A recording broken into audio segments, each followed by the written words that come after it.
Assalamualaikum dear students, hopefully you are all doing well. Welcome to the platform of Naina Academy. I'm your host Mohammad Zulkarnain. तो students आज के इस video के अंदर हम अपनी 9th क्लास बायोलॉजी जो हमारी न्यू बुक है इसका नेक्स्ट टॉपिक स्टार्ट करेंगे जिसका टाइटल है न्यूरॉन्स।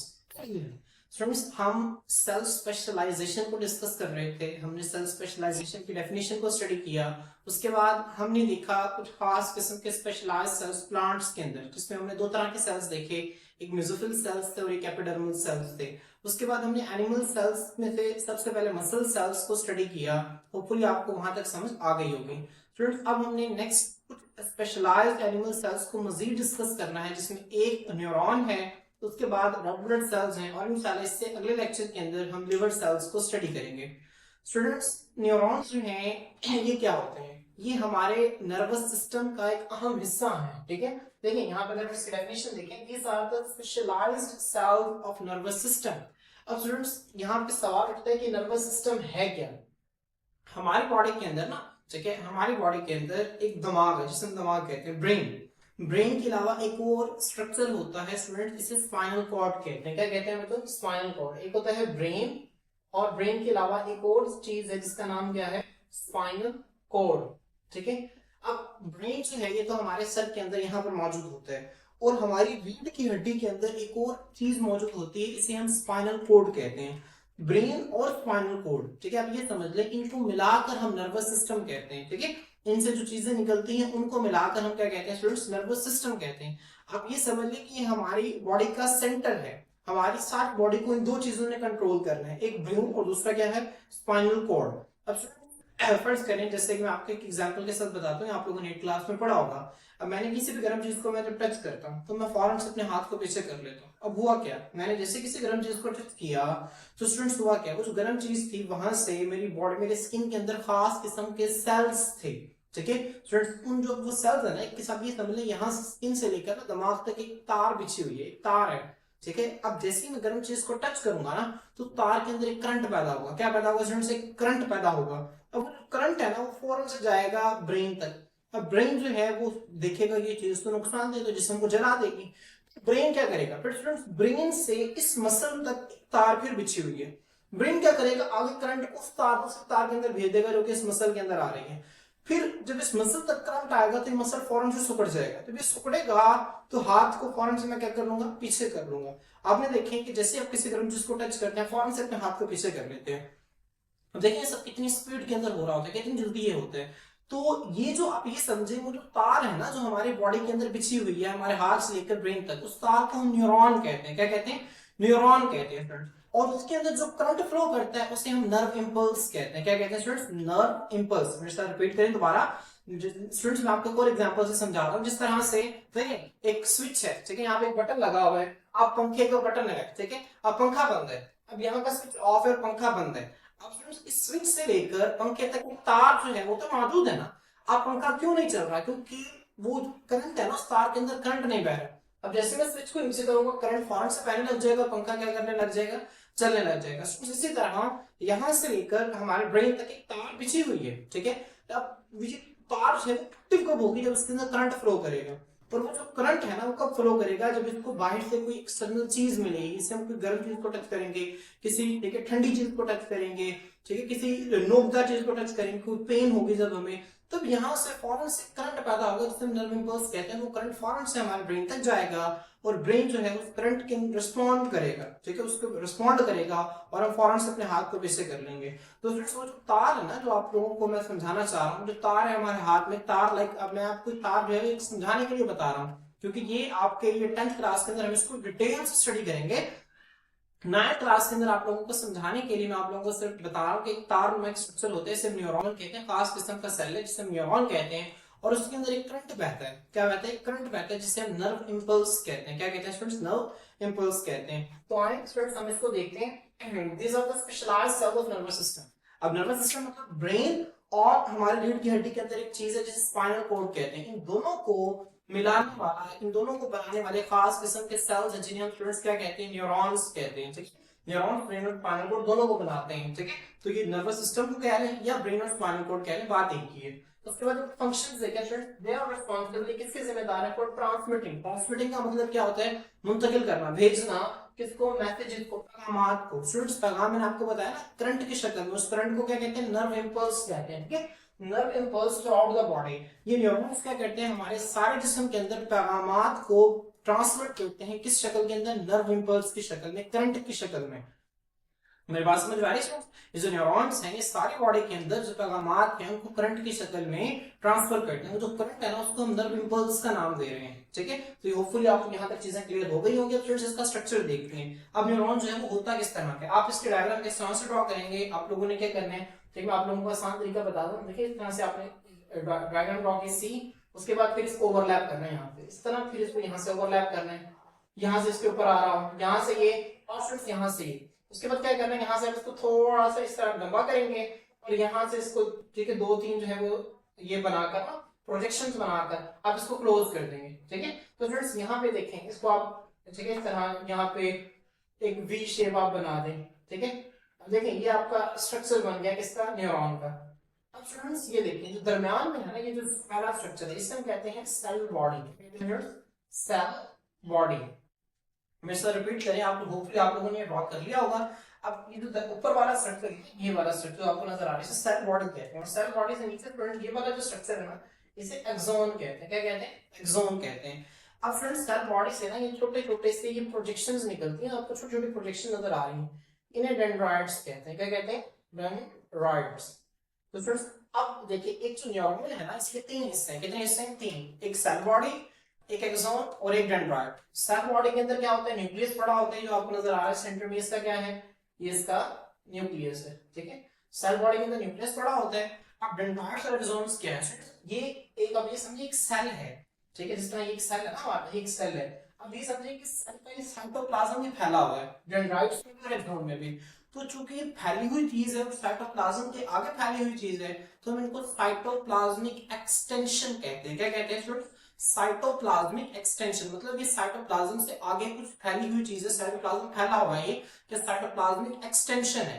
अब अगर आप एक्सोन को देखें थोड़ा सा लंबा है और डेंड्राइट्स को देखें छोटे हैं, तो डेंड्राइट्स को हम कह सकते हैं ये शॉर्टर साइटोप्लाज्मिक एक्सटेंशन है, जबकि जो एक्सोन्स है ये क्या है, ये लॉन्गर साइटोप्लाज्मिक एक्सटेंशन है। तो स्टूडेंट्स अब हम इसको कहते हैं, वो कहते हैं कि परफॉर्मेंस फंक्शन, अपने काम को करने के लिए they have a unique structure. ये जो न्यूरॉन है इनके पास एक खास किस्म का स्ट्रक्चर होता है, इनका जो अंदर जो चीजें है ना बड़ी खास होती हैं। वो क्या है student, a neuron consist of, एक न्यूरॉन जो किस पर मुश्तमिल होता है, सेल बॉडी पर मुश्तमिल होता है। स्टूडेंट्स मैंने आपको बताया ये एक सेल है, आप नजर आ रहा है, देखिए ये खास किस्म का सेल है, ये स्पेशलाइज्ड सेल है, जिसका काम क्या है, जिसका काम है कि बॉडी के अंदर इसे ट्रांसमिट करना है नर्व इंपल्सेस को, पैगामात को ट्रांसमिट करना है सारी बॉडी के अंदर।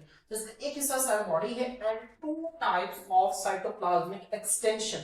फ्रेंड्स साइटोप्लाज्मिक एक्सटेंशन होपफुली आपको समझ में आ गया होगा। एक्सटेंशन का मतलब क्या होता है, हमने रूट हेयर्स, जब मैंने एपिडर्मल सेल्स मैंने आपको बताया था, तो भी मैंने वहां पर भी आपको बताया था कि वहां पे क्या थे, वो एपिडर्मल एक्सटेंशंस थी। एपिडर्मिस से आगे कोई चीज फैल रही थी, बड़ी हुई चीज थी, ठीक है, उन्हें हमने एक्सटेंशंस कहा था, ठीक है, वो रूट हेयर्स की एक्सटेंशंस थी। इसी तरह स्टूडेंट्स यहाँ पर जो कि साइटोप्लाज्म एक सेल का जो बाकी बाहर वाली मेम्ब्रेन सेल मेम्ब्रेन है, ठीक है, और ये उसका न्यूक्लियस है, इसके दरमियान में सारा स्ट्रक्चर साइटोप्लाज्म है। क्योंकि साइटोप्लाज्म फैला हुआ है की वजह से हम इसे साइटोप्लाज्मिक एक्सटेंशन कहते हैं। अब यहाँ पे ज्यादा फैला हुआ, यहाँ पे कम फैला हुआ, तो हम कहते हैं हमें दो टाइप्स है साइटोप्लाज्मिक एक्सटेंशन की। एक को स्टूडेंट्स हम नाम दे देते हैं डेंड्राइट्स का, क्या नाम देते हैं, डेंड्राइट्स, और दूसरा क्या है स्टूडेंट्स, एक्सोन। फिर से दोबारा रिपीट करें, डेंड्राइट्स और एक्सोन। अब देखिए डेंड्राइट्स क्या है, डेंड्राइट्स आर शॉर्टर, मैंने आपको यहाँ पे नजर आ रहा है, आपको बताया यहाँ पे शॉर्ट, ये छोटे शॉर्ट टर्म एक्सटेंशंस होती हैं, छोटी साइटोप्लाज्मिक एक्सटेंशंस हैं। ये छोटी साइटोप्लाज्म से बाहर निकली हुई चीजें हैं जो रिसीव नर्व इंपल्सेस, जो कि नर्व इंपल्सेस को क्या करती हैं, रिसीव करती हैं and transmit them to cell body. Students ये बहुत इंपॉर्टेंट है, आपने इसको ज़हन में रखना है, ठीक है। ये जो यहाँ पे ये जो डेंड्राइट्स हैं ये क्या करते हैं, यहाँ से पैगाम जो है मौसूल होता है। देखिए हमें पता है कि जो सेल है ना, सेल का ब्रेन क्या है, सेल को कंट्रोल कौन करता है, उसका न्यूक्लियस, उसका न्यूक्लियस कंट्रोल करता है। अब जो न्यूक्लियस सेंटर में है, अब पैगाम जो है वो डेंड्राइट्स जो है वो न्यूक्लियस को भेजना है। अब न्यूक्लियस तक पैगाम भेजने के लिए न्यूक्लियस कहाँ पे पड़ा हुआ है, सेल बॉडी में, जहाँ पे न्यूक्लियस पड़ा है ना, हम इसको कह रहे हैं सेल बॉडी है। डेंड्राइट्स हैं ये क्या करते हैं, जब करंट आता है ना, तो करंट को ये आगे भेज देती हैं दरमियान में सेल बॉडी को, सेंटर में सेल बॉडी को भेज देती हैं। तो हम कहते हैं कि जो डेंड्राइट्स है ना, एक तो ये छोटी साइटोप्लाज्मिक एक्सटेंशन है, और दूसरा इनका फंक्शन क्या है, इनका फंक्शन ये है कि ये मुंतकिल कर देती है नर्व इम्पल्सेस को, जो करंट है जो कि आगे से मौसूल हुआ उसको कहां मुंतकिल कर देती है, सेल बॉडी को मुंतकिल कर देती है। किसको मुंतकिल कर देती है स्टूडेंट्स, सेल बॉडी को मुंतकिल कर देती है, ठीक है। और फिर सेल बॉडी से आगे वो जो करंट है वो कहां पे जाता है, ठीक है, एक्सोन के अंदर जाता है। कहां पे जाता है, एक्सोन के अंदर जाते हैं, ठीक है। तो आप इसको ध्यान में रखना है, एक्सोन्स क्या है, एक्सोन आर लार्जर एक्सटेंशंस। ये क्या है, ये लार्जर साइटोप्लाज्मिक एक्सटेंशंस हैं। देखिए साइड में भी पढ़ा है, तो ये लार्जर साइटोप्लाज्मिक एक्सटेंशंस हैं, ठीक है, और कैरी करते हैं, ठीक है, नर्व इंपल्स को, जो करंट है ना, ठीक है, जो कि डेंड्राइट ने ट्रांसफर किया है सेल बॉडी को, तो सेल बॉडी आगे ट्रांसफर कर देती है एक्सोन को, तो सेल बॉडी से करंट को दूर लेके जाते हैं, समझ आ रही है, and carry nerve impulses away from the cell body, और सेल बॉडी से ये पैगाम को दूर लेकर जाते हैं। तो स्टूडेंट्स होपफुली आपको यहाँ तक समझ में आ गया होगा। और स्टूडेंट्स मैं इसको आपको एक मिसाल की मदद से भी समझाता हूँ। अब स्टूडेंट जैसे देखिए मेरे हाथ के फिंगर टिप है ना, यहाँ पे डेंड्राइट्स पड़े हुए हैं, क्या पड़े हुए हैं, डेंड्राइट्स। अब मैं जैसे किसी गर्म चीज को टच करूंगा, वो जो गर्म चीज है यहाँ पे करंट पैदा करेगी। अब वो जो करंट है, ये जो डेंड्राइट्स इस करंट को लेके जाएंगे सेल बॉडी के पास। किसके पास लेके जाएंगे स्टूडेंट्स, सेल बॉडी के पास। अब जब वो सेल बॉडी के पास करंट जाएगा तो सेल बॉडी उसे आगे भेज देगी एक्सोन के पास। किसके पास भेज देगी, एक्सोन के पास। फिर वो जो एक्सोन है ना वो लंबा है, डेंड्राइट छोटी साइटोप्लाज्मिक एक्सटेंशन है, एक्सोन लंबा है, ठीक है, लॉन्ग साइटोप्लाज्मिक एक्सटेंशन है। फिर वो एक्सोन जो है वो आगे दिमाग तक पैगाम को लेकर जाएगा। समझ आ रही है फ्रेंड्स। तो यहाँ पे आपको बहुत इंपॉर्टेंट जो फर्क आपको आएगा पेपर के अंदर वो है कि differentiate between dendrites and exons. Dendrites और एक्सोन्स के अंदर फर्क करें तो आप कैसे फर्क करेंगे, आप इस तरह से करेंगे कि dendrites are short cytoplasmic extension, axon पे लिख लें, ठीक है, आप कॉपी पे लिख लें, dendrites are short cytoplasmic extension, axons are long cytoplasmic extension. जो डेंड्राइट्स हैं वो क्या कहती हैं, they carry nerve impulses towards the cell body, ये नर्व इंपल्सेस को सेल बॉडी की तरफ लेकर आती हैं। और एक्सोन्स क्या करते हैं, they carry nerve impulses away from the cell body, ये नर्व इंपल्सेस को सेल बॉडी से दूर लेके जाते हैं। साथ आपने ये लिक्विड डायग्राम इसको ड्रॉ करनी है, ठीक है। तो स्टूडेंट्स मैं उम्मीद करता हूं कि आप लोगों को ये न्यूरॉन वाला जो टॉपिक है ये समझ में आ गया होगा। स्टूडेंट्स वैसे ही पहले पिछली बुक में नहीं था लेकिन आपकी बुक के अंदर ऐड किया हुआ है, तो थोड़ा सा मुश्किल हो जाता है कॉन्सेप्ट को बच्चों को डिलीवर करना जो कि बच्चों ने कभी नहीं पढ़ा होगा, ठीक है। तो मैं उम्मीद करता हूँ मैंने पूरी कोशिश की है कि आप लोगों को सारी चीजें समझ में आ जाए। अगर आप लोगों को फिर भी कोई क्वेरी है, कोई मसला हो तो आप लोग कमेंट सेक्शन के अंदर लाजमी पूछ सकते हैं। फ्रेंड्स इसके बाद जो है, ठीक है, यहाँ तक हमारी चीजें हैं वो मुकम्मल हो गई है। अब फ्रेंड्स हम आते हैं अपना नेक्स्ट जो हमारे स्पेशलाइज्ड सेल्स हैं जिनको हम कहते हैं रेड ब्लड सेल्स। अब फ्रेंड्स मैंने आपको बताया था हमारा जो ब्लड है, खून है, हमारे खून के अंदर 3 तरह के सेल्स होते हैं। एक को हम कहते हैं रेड ब्लड सेल्स, एक को हम कहते हैं व्हाइट ब्लड सेल्स, और एक को हम कहते हैं प्लेटलेट्स। अब फ्रेंड्स जो रेड ब्लड सेल्स है इनका एक और नाम भी है, इनको हम इरिथ्रोसाइट्स भी कहते हैं। क्या कहते हैं, इरिथ्रोसाइट्स। और व्हाइट ब्लड सेल्स हैं इनका एक और नाम है, इनको हम क्या कहते थे, ल्यूकोसाइट्स। याद मैंने आपको लिखवाया था, ल्यूकोसाइट्स भी कहते हैं, LEUCOCYTES, ल्यूकोसाइट्स। बच्चों ने नहीं लिखा वो लिख लें। और जो प्लेटलेट्स हैं उनको थ्रोम्बोसाइट्स भी कहते हैं, THROMBOCYTES, थ्रोम्बोसाइट्स। खून में 3 तरह के सेल्स हैं, red blood cells, white blood cells, platelets. Red blood cells को हम इरिथ्रोसाइट्स भी कहते हैं, व्हाइट ब्लड सेल्स को हम ल्यूकोसाइट्स भी कहते हैं, और प्लेटलेट्स को हम थ्रोम्बोसाइट्स भी कहते हैं, ठीक है। तो स्टूडेंट्स अब यहाँ पे हमारे इस चैप्टर के अंदर रेड ब्लड सेल्स का जिक्र है, इरिथ्रोसाइट्स। अब स्टूडेंट्स ये जो रेड ब्लड सेल्स हैं ये क्या है, ये हमारी बॉडी के अंदर ऑक्सीजन को ट्रांसफर करते हैं। कैसे ऑक्सीजन को ट्रांसफर करते हैं स्टूडेंट्स, देखें हम सांस को अंदर लेते हैं, मैंने सांस ली, ऑक्सीजन जो है वो मेरे लंग्स के अंदर चली गई। अब फ्रेंड्स लंग्स के इर्द गिर्द ना ब्लड खून की नालियां होती हैं जिन्होंने फेफड़ों को लपेटा हुआ है, ठीक है। आप ये समझ लें ये लंग्स है, लंग के इर्द खून की नालियां हैं। अब जैसे ही हवा जो है वो ऑक्सीजन जो है वो हमारे फेफड़ों के अंदर गई तो वहां से उस ऑक्सीजन को खून के अंदर मौजूद 3 तरह के सेल है खून में, red blood cell, white blood cell, platelets. अब जो खून में जो रेड ब्लड सेल्स है ना उनके अंदर एक खास प्रोटीन होती है। क्या होती है, खास प्रोटीन होती है, उसे हम हीमोग्लोबिन कहते हैं। क्या कहते हैं, हीमोग्लोबिन कहते हैं। वो हीमोग्लोबिन क्या करती है, वो फेफड़ों में से उस ऑक्सीजन को खींच लेती है। आप इस तरह से इसको समझे। मैं यहाँ पे इसको ठीक है आप लोगों के लिए ड्रॉ भी कर देता हूँ। यहाँ पे थोड़ा सा आप ये समझे, ठीक है, ये सांस की नाली है, ये सांस की नाली इस तरह से यहाँ पे डिवाइड होती है, एक लंग इस साइड पर है और एक लंग जो है इस साइड पर है। अब यहाँ पर जो है वो रंग कलर की आपको नजर आ रही है खून की नाली, ये क्या है, ये खून की नाली है। अब अंदर क्या चली गई है फ्रेंड्स, यहाँ पर ऑक्सीजन आ गई है। तो जैसे यहाँ पे ऑक्सीजन आएगी तो यहाँ पर आपके खून की नाली के अंदर रेड ब्लड सेल्स पड़े होते हैं। क्या पड़े होते हैं, रेड ब्लड सेल्स पड़े होते हैं। ये जो रेड ब्लड सेल्स है ना ये क्या काम करते हैं स्टूडेंट्स, रेड ब्लड सेल्स के अंदर एक प्रोटीन होती है, मैं आपको यहाँ पे रेड ब्लड सेल्स की शेप ड्रॉ करके दिखाऊं। स्टूडेंट्स आप ये समझिए रेड ब्लड सेल्स हैं, इनके सेंटर में स्टूडेंट्स एक प्रोटीन होती है, रेड कलर की प्रोटीन है, ठीक है, जिसे हम कहते हैं हीमोग्लोबिन। क्या कहते हैं, हीमोग्लोबिन। स्टूडेंट मेरे साथ दोबारा प्रिंट करें, क्या नाम है इसका, हीमोग्लोबिन, ठीक है, हीमोग्लोबिन। हीमोग्लोबिन, ये रेड कलर की एक प्रोटीन होती है जिसका नाम है हीमोग्लोबिन, जो कि रेड ब्लड सेल्स पर मौजूद होती है। और आप लोगों को मैं मजीद बता दूं कि रेड ब्लड सेल्स का कलर रेड इसी वजह से होता है क्योंकि इनके पास रेड कलर की हीमोग्लोबिन मौजूद होती है। तो ये जो हीमोग्लोबिन है ये ऑक्सीजन को अपनी तरफ अट्रैक्ट करती है। जैसे यहाँ पर ऑक्सीजन आती है तो ये ऑक्सीजन को अपनी तरफ अट्रैक्ट कर लेती है और ये क्या कर लेती है, ऑक्सीजन को अपने साथ बाउंड कर लेती है, अटैच कर लेती है।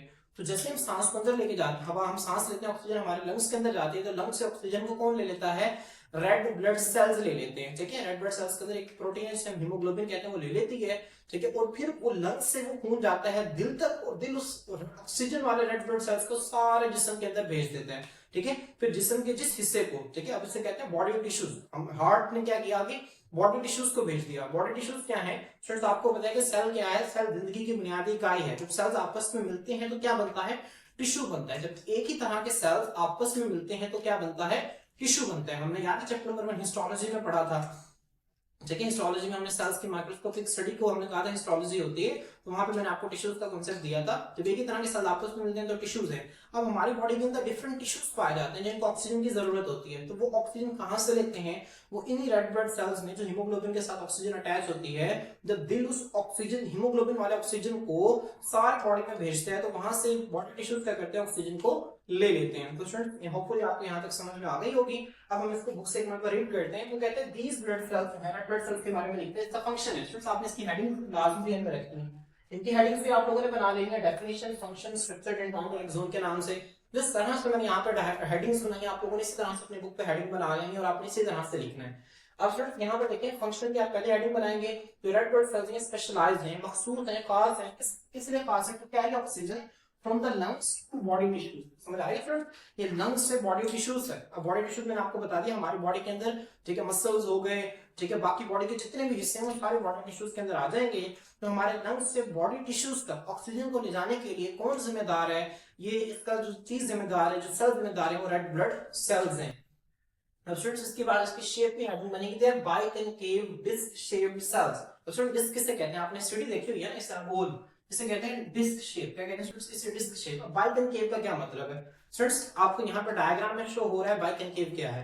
बाइकनकेव से स्टूडेंट्स मुराद इस तरह डिस्क है। अब कनकेव स्टूडेंट्स हम कहते हैं इस शेप को, एक होती है हमारे पास कन्वेक्स और एक होती है कनकेव। अगर आप ना चम्मच, अगर आप देखें चम्मच देखें अगर आप, तो चम्मच के जिस साइड से आप चावल खाते हैं, ठीक है, जो साइड अंदर की तरफ है, ठीक है, उसे कहते हैं कनकेव। और जो बाहर निकली होती है इसे कहते हैं कन्वेक्स। ठीक है, मैं आप लोगों को यहाँ पे लिख देता हूँ, ठीक है, यहाँ पे जगह मुझे मिल गई, यहाँ पे मैं लिख देता हूँ। सिर्फ ये देखिए, ये स्पून है, अब ये चम्मच, ये इस तरह की साइड, अब इसकी जो अंदर वाली साइड है, जो अंदर गई हुई है, इसे कहते हैं कनकेव। क्या कहते हैं स्टूडेंट्स, कनकेव। तो जो बाहर निकली हुई है साइड, इसे कहते हैं कन्वेक्स। क्या कहते हैं, कन्वेक्स। तो अब जब रेड ब्लड सेल्स को हम देखते हैं ना, रेड ब्लड सेल्स की शेप इस तरह से होती है, ये गोल सेल है। अब इसके ऊपर से भी इस तरह से डिप्रेशन होता है और नीचे से भी, ठीक है, ठीक है, समझ आ रही है मेरी बात स्टूडेंट्स। आपको डायग्राम में नजर आ रहा है कि किस तरह बाइकनकेव शेप होती है रेड ब्लड सेल्स की। ठीक है, साइडों से मोटे हैं, दरम्यान से बारीक है। तो हमें इस तरह से ना ऊपर भी कनकेव मिलती है और नीचे भी कनकेव मिलती है। तो इस तरह से हमें पता चलता है कि क्या है, बाइकनकेव है शेप में। ठीक है, आगे और पीछे से ये क्या है, अंदर की तरफ होते हैं। तो ये क्या होता है friends, biconcave disc shaped cells होते हैं। ठीक है, ये shape, this shape provides more surface area. अब फ्रेंड्स अगर एक सेल जो है इस तरह से होता है, ठीक है, तो इस पे ऑक्सीजन नहीं अटैच हो सकती, इतनी ज्यादा ऑक्सीजन इसके साथ अटैच नहीं हो सकती। लेकिन ये क्या है, इस तरह से, लेकिन सरफेस एरिया, जगह उतनी है लेकिन सरफेस एरिया बढ़ गया, ये कनकेव। अब यहाँ पे ज्यादा ऑक्सीजन के मॉलिक्यूल्स अटैच हो सकते हैं। तो ये जो शेप है, ये क्या करती है, मोर सरफेस एरिया, ज्यादा सरफेस एरिया प्रोवाइड करती है to absorb and release oxygen, ताकि ज्यादा ऑक्सीजन को अब्सॉर्ब किया जा सके। अब्सॉर्ब कहां से करेगी ये, लंग्स से। रिलीज कहां पे करेगी, बॉडी टिश्यूज में। ठीक है, क्योंकि हम पढ़ रहे हैं लंग्स से ऑक्सीजन को लेती है और कहां तक पहुंचाती है, बॉडी टिश्यूज तक। तो लंग्स, अभी जो उसकी कनकेव शेप है जो रेड ब्लड सेल्स की, ये क्या करती है, ये लंग्स से तो ज्यादा ऑक्सीजन को लेती है, ठीक है, और फिर बड़ी आराम से टिश्यूज में जाकर उसको रिलीज भी कर देती है। तो स्टूडेंट ये इसकी शेप है, उसकी शेप का ये इसको फायदा है कि ज्यादा ऑक्सीजन यहाँ पे अटैच होती है और ठीक है, बड़े आराम से बॉडी टिश्यूज में जाके वो रिलीज हो जाती है। उसके बाद फ्रेंड्स उसकी कंपोजिशन लिखिए, बुक में आप कंपोजिशन की हेडिंग दी। कंपोजिशन कहते हैं बनावट को। रेड ब्लड सेल्स जो है वो किस चीज से मिलकर बने हुए हैं। मैंने अभी आपको बताया कि रेड ब्लड सेल्स के अंदर एक प्रोटीन होती है जिसे हम हीमोग्लोबिन कहते हैं। क्या कहते हैं स्टूडेंट्स, हीमोग्लोबिन कहते हैं। तो यहाँ पे ये लिखा हुआ कहते हैं they are filled with haemoglobin that actually carries oxygen. ठीक है, मैंने आपको भी बताया कि रेड ब्लड सेल्स जो है ऑक्सीजन को किस तरह कैरी करते हैं, क्योंकि इनके अंदर एक खास किस्म का, ये समझ मैग्नेट है ऑक्सीजन के लिए। ठीक है, जिस तरह मैग्नेट है ना जो लोहे को खींचता है, इस तरह हीमोग्लोबिन ऑक्सीजन के लिए मैग्नेट है, ऑक्सीजन को खींचती है। इनके अंदर एक खास किस्म की प्रोटीन होती है, प्रोटीन से भरे होते हैं, जिस प्रोटीन को हम कहते हैं हीमोग्लोबिन, ठीक है, जो कि क्या करती है ऑक्सीजन को असल में लेके जाती है और ऑक्सीजन को, ठीक है, लंग से बॉडी टिश्यू तक असल में ऑक्सीजन को वो लेकर जाती है। तो इस तरह से समझे, ठीक है। तो क्या प्रोटीन का नाम है? हीमोग्लोबिन। आपने इसको अच्छी तरह से ज़हन में रखना है। उसके बाद स्टूडेंट्स वो क्या कहते हैं, वो कहते हैं अब नेक्स्ट क्या कहते हैं, वो कहते हैं इन मैमल्स। मैमल्स क्या है? मैमल्स कहते हैं ऐसे जानदार, ये बेसिकली आपने, ठीक है, हमारे पास ये 5 क्लासेस है वर्टिब्रेट्स की। अगर आप लोगों ने अपनी क्लासेस में 5, 6, 7 में आप लोगों ने पढ़ा हो, जो वर्टिब्रेट्स हैं ऐसे जानदार जिनमें रीढ़ की हड्डी होती है, उनकी 5 क्लासेस हैं। पहली है फिशेस, ठीक है, फिशेस मछलियां, एम्फीबियंस कहते हैं ऐसे, दूसरी है एम्फीबियंस, क्या है एम्फीबियन, तीसरी है रेप्टाइल्स, चौथी है बर्ड्स और पांचवी है मैमल्स। मैं दोबारा रिपीट कर रहा हूँ, वो जानदार जिनमें रीढ़ की हड्डी होती है उनकी 5 क्लासेस हैं, फिशेस, एम्फीबियंस, बर्ड्स, रेप्टाइल्स और मैमल्स। अब मैमल्स कहते हैं ऐसे जानदार, ठीक है, जिनके जिस्म के ऊपर बाल होते हैं, ठीक है, और जो अपने बच्चों को दूध पिला सकते हैं, ऐसे जानदारों को हम मैमल्स कहते हैं। तो मैमल्स में क्या होता है स्टूडेंट, जो मैच्योर रेड ब्लड सेल्स, देखिए मैच्योर रेड ब्लड सेल्स से क्या मुराद है? अब मैच्योर रेड ब्लड सेल्स के लिए आपको पता होना चाहिए कि रेड ब्लड सेल्स बनते कैसे हैं, ठीक है। स्टूडेंट्स हमारे पास ये एक हड्डी है, मैंने आप लोगों के लिए ड्रॉ किया है। अब हड्डी के अंदर ना, जैसे आप लोग मिल्क कहते हैं उर्दू में, ठीक है, इस तरह ना बोन मैरो होती है, इसे हम कहते हैं रेड बोन मैरो। क्या कहते हैं स्टूडेंट्स? Red bone marrow. ऐसे हम इसको आगे देखेंगे जब हम स्टेम सेल का टॉपिक डिस्कस करेंगे ना, वहां पे मैं आप लोगों को डिटेल से बताऊंगा, ठीक है। रेड बोन मैरो के अंदर क्या बनते हैं? ब्लड सेल्स बनते हैं। हमारी बॉडी में जो रेड ब्लड सेल्स है, व्हाइट ब्लड सेल्स है, प्लेटलेट्स हैं, वो सारे यहीं पर बनते हैं, ठीक है, बोन मैरो के अंदर बनते हैं। तो यहाँ पे जब वो ब्लड सेल्स बनते हैं तो उनके अंदर न्यूक्लियस भी होता है, साइटोप्लाज्म भी होता है, बाकी सारी चीजें भी होती हैं, बाकी ऑर्गेनेल्स भी होती हैं। लेकिन जब एक रेड ब्लड सेल जो है वो मैच्योर हो जाता है, थोड़ी देर ब्लड के अंदर रहता है, फिर वो जो बड़ा हो जाता है ना, मैच्योर हो जाता है, तो फिर उसका न्यूक्लियस भी खत्म कर दिया जाता है, उसके सारी ऑर्गेनेल्स को खत्म कर दिया जाता है और उसके अंदर सिर्फ एक प्रोटीन को भर दिया जाता है जिसका नाम है हीमोग्लोबिन। क्या नाम है स्टूडेंट्स? हीमोग्लोबिन। क्यों भर दिया जाता है? क्योंकि ज्यादा से ज्यादा ऑक्सीजन को वो क्या कर सके, वो कैरी कर सके, अपने साथ लेकर जा सके।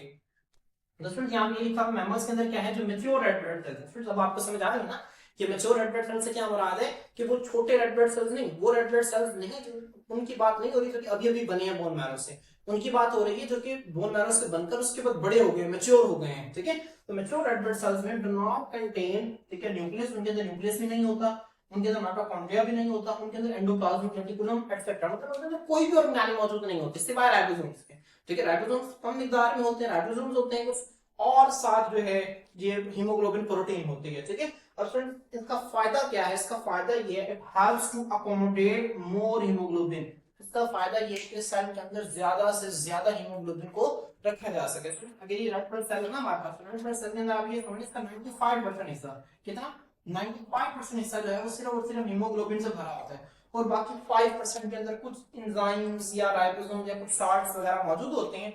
95% इसका बहुत बड़ा हिस्सा जो है वो हीमोग्लोबिन से भर दिया जाता है, ठीक है। और इस तरह ये कैसे किया जाता है कि cell mature red blood cell की तमाम ऑर्गेनेल्स को खत्म कर दिया जाता है, उसका न्यूक्लियस को खत्म कर दिया जाता है, उसके एंडोप्लाज्मिक रेटिकुलम को खत्म कर दिया जाता है, ठीक है, उसके माइटोकॉन्ड्रिया को खत्म कर दिया जाता है, उसके अंदर कोई भी ऑर्गेनेल मौजूद नहीं होती, और सिर्फ उसके अंदर हीमोग्लोबिन जो है उसको भर दिया जाता है ताकि वो सिर्फ अपना एक काम कर सके। वो क्या काम है उसका? लंग से ऑक्सीजन को ले और बॉडी टिश्यू में जाकर ऑक्सीजन को रिलीज कर दे। तो स्टूडेंट्स मैं उम्मीद करता हूँ कि आप लोगों को इसकी जो है वो अच्छी समझ, बेहतरीन समझ जो है वो आप लोगों को आ गई होगी, ठीक है। आप लोगों ने क्या करना है, उनके एक तो जो हेडिंग्स मैंने आप लोगों के लिए बनाई, हेडिंग्स को नोट डाउन कर लेना है। उसके बाद जो जो न्यूरॉन की डायग्राम है आप लोगों ने इसकी प्रैक्टिस करनी है। अगर आप लोगों को बनानी नहीं आ रही तो मैंने आप वीडियो को दोबारा पॉज करें, ठीक है, रिपीट करें, दोबारा से इसको देखें, दोबारा से समझें, फिर इसको ड्रॉ करें। उसके बाद रेड ब्लड सेल्स, इसको भी आप लोगों ने अच्छी तरह से याद रखना है। बायोलॉजी जो है, ये जो टॉपिक्स हैं, ये ना सिर्फ आपके करिकुलम के लिए बल्कि आप लोगों के जनरल नॉलेज के लिए वैसे भी बहुत इंपॉर्टेंट है। आपको पता होना चाहिए रेड ब्लड सेल क्या होता है, न्यूरॉन्स क्या होते हैं, ठीक है। आगे जो है इन सेल्स के सिर्फ नाम आएंगे, इनका फंक्शन जो है वो नहीं आएगा। आप लोगों को हर सेल का फंक्शन जो है वो जुबानी याद होना चाहिए। तो स्टूडेंट्स होपफुली आप लोगों को यहाँ तक क्लियर हो गई होंगी चीजें। इंशाल्लाह नेक्स्ट वीडियो के अंदर नेक्स्ट टॉपिक के साथ आपकी खिदमत में हाजिर होते हैं। अल्लाह हाफ़िज़।